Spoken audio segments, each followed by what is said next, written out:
Welcome to my threefold camera confidence challenge.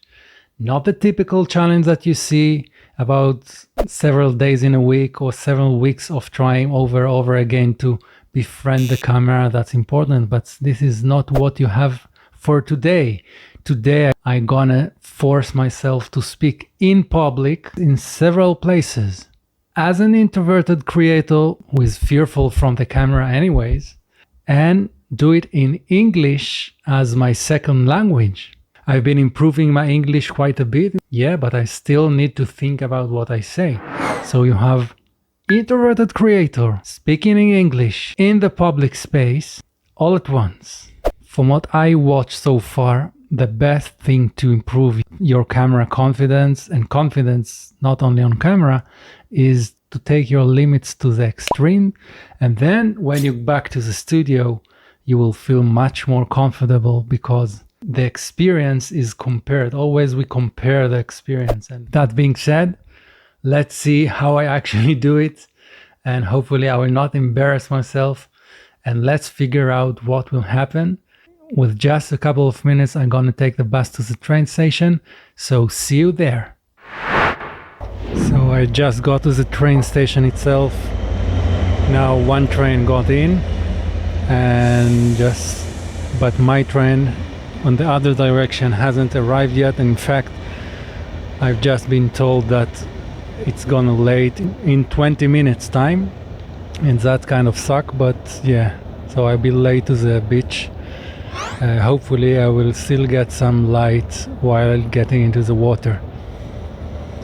So this is a station, you know, it's kind of empty now. It's a suburb of the city, so there are not a lot of people here. The other direction is more full of people because they come back from Haifa, the bigger city, where I'm gonna be in the beach. And yeah, now some passenger just hopped off from this train, and I'm kind of chill here. Nobody is noticing me. So far so good.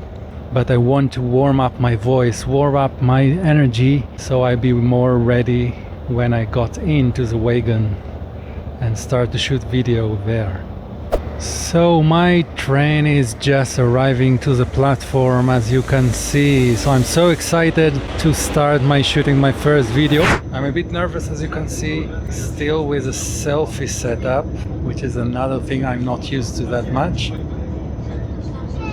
Have you heard about the spotlight effect? I've heard about this term from Ali Abdal, you know, the big YouTuber, and he said about this effect that we are so concerned about what other people, our friends, co-workers, family members will say about our YouTube videos, so we are kind of embarrassed by that fact. But actually, they are not that care about us, what we upload to our channel and so on. Yeah, they're just focused on themselves. I think it's less intimidated to think that way if you are aware that everyone are so concerned about themselves. So you can show up with the camera, even in public. I will stop now and we'll see you next in the beach itself. Another public space. Maybe when I get to the beach I will feel better and more energized by the different vibe in the beach. So I've just got to the beach, as you can see. Here is all crowded, not like in the last video in the train. Many people here. I will show you. Wait a minute. Lots of kids playing around, families, couples, everyone. Here is the beach. I'm gonna enter it very soon to refresh myself with the water.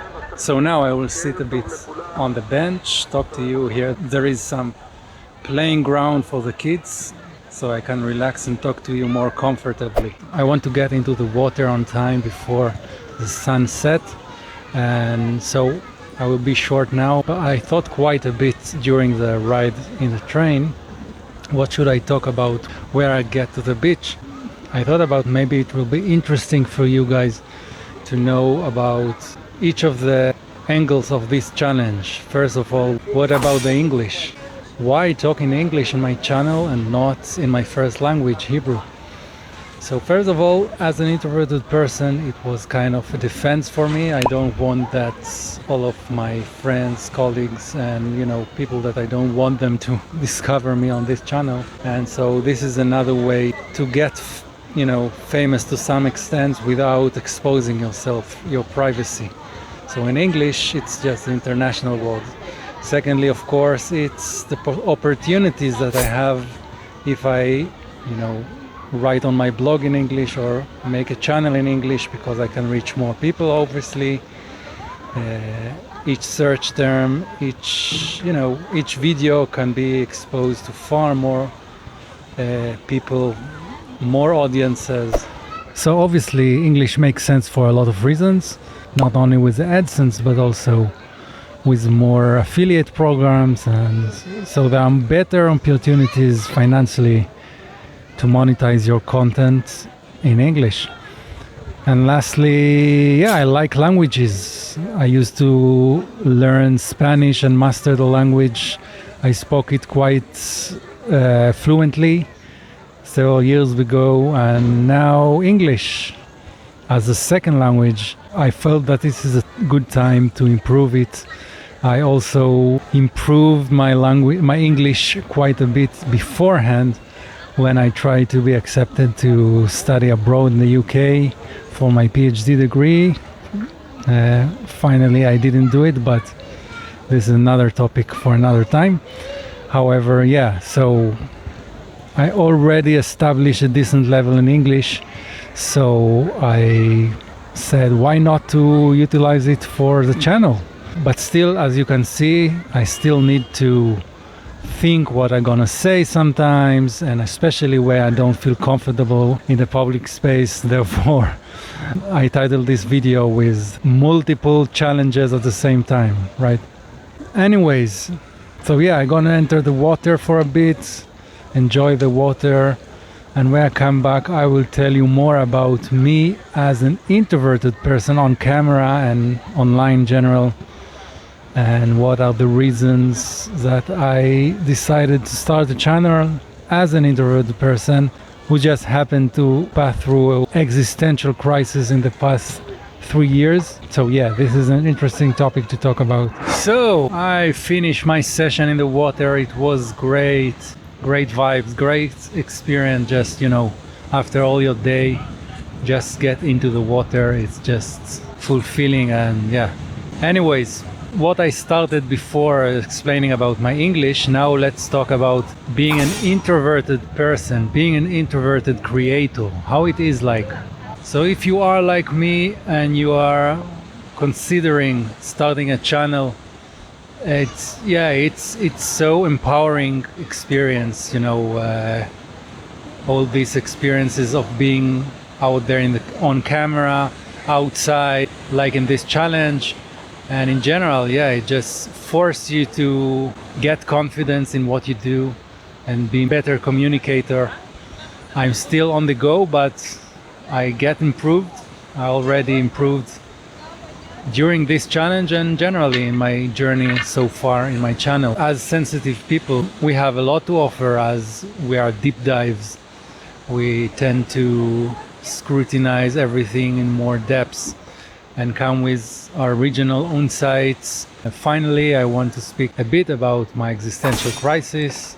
It was 3 to 4 years that I've just not being myself. I lost my confidence as I tried to be accepted to a PhD degree in the UK. It was my dream, an academic dream. I pursued master's degree and published 2 papers. It was all uplifting, but finally I just realized that it's too competitive for my soul, for me. And in a way, being a creator, it's kind of emulating the same experience of contributing something new to other people, to help them, and actually even to more people, because as an academic you just publish your paper and with luck you just reach some 10 to 20 professors that interested in your niche, in your field, while as a creator you can reach far more public audiences and with higher rates and numbers. Different story. Anyways, so I abandoned my academic dream and became a creator, took several courses in SEO, I became a blogger. It was a big change in my life. I discovered myself, I knew what my strengths are, and actually this is the topic of my blog, self-discovery blog, so check it out if you are interested. I will link it in the description below. Before I ramble too much, this is it. Introverted creator, speaking in English, in public space, bouncing back from existential crisis. I'm far better now. My confidence is way up than what it used to be just 1 to 2 years ago. And yeah, I totally recommend it for you guys. If you are hesitant, you are reluctant to start your channel, or kind of challenges like this one to raise your confidence, just give it a try. It's not as intimidating as it seemed to be in the start. As far as I can tell, it's still me, you know, Shachar, the introverted person. I haven't changed through this challenge entirely, but it raised my confidence. In fact, I feel much better in front of the camera now, even though I'm still, you know, with my anxious mimics sometimes, but you can tell yourself I'm not the same as in the beginning of this video. And yeah, totally recommended for you if you want to raise your confidence level on camera in general in life. Hit the like button if you like this video, subscribe to my channel to know yourself better and find your thing, execute it, get different ideas for content, and see you in the next video.